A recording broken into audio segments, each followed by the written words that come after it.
2 ditë përpara se në Shqipëri të çelet zyrtarisht fushata zgjelore, në SPAK zbarkoi një përfaqësi e OSBE-dir.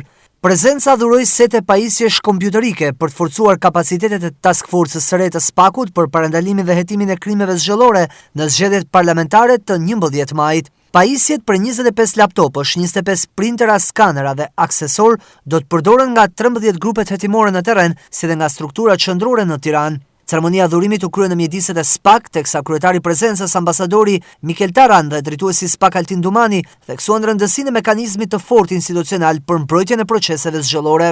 Sot nuk ka të bëjë vetëm me pajisjet, ka të bëjë me fuqizimin e institucioneve që kontribuojnë në forcimin e demokracisë në Shqipëri. Dua të përgëzoj SPAK-un për nismën dhe për kushtimin për të hetuar dhe ndjekur penalisht krimet zgjelore. Shpresojmë që rritja bashkëveprimit dhe rendimit nga institucionet përgjegjëse do të shkurajojë shkelcjet e mundshëm të ligjit dhe jemi të bindur se puna juaj do të kontribuojë në sigurimin e zgjedhjeve pa ndërhyrje të paligjshme, tha Taran.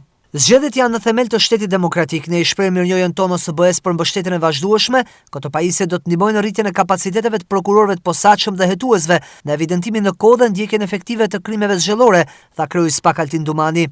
Dhurimi i pajisjeve u bë mundur si pjesë e projektit prezencës së OSBE-s mbështetje për reformën dhe proceset zgjelore në Shqipëri, që financohet nga Suedia, Zvicra, Misioni i Shteteve të Bashkuara dhe OSBE Polonia. KQZ, Prokuria e Përgjithshme dhe SPAK kanë bashkuar fuqitë në këtë zgjedhje për të luftuar krimin elektoral, duke u kujdesur të faktojnë me prova në kohë reale shkeljet. Grupet në terren do të mbulojnë 12 qarqet e Shqipërisë dhe do të përbëhen nga prokurorët e SPAK, hetuesit e Byros Kombëtare të Hetimit, agentët financiar dhe personel mbështetës. Ato do të fokusohen në parandalimin dhe hetimin e veprave penale që lidhen me keqpërdorimin e administratës publike dhe në infrastrukturën shtetërore, si dhe me përfshirjen e grupeve kriminale në zgjedhje.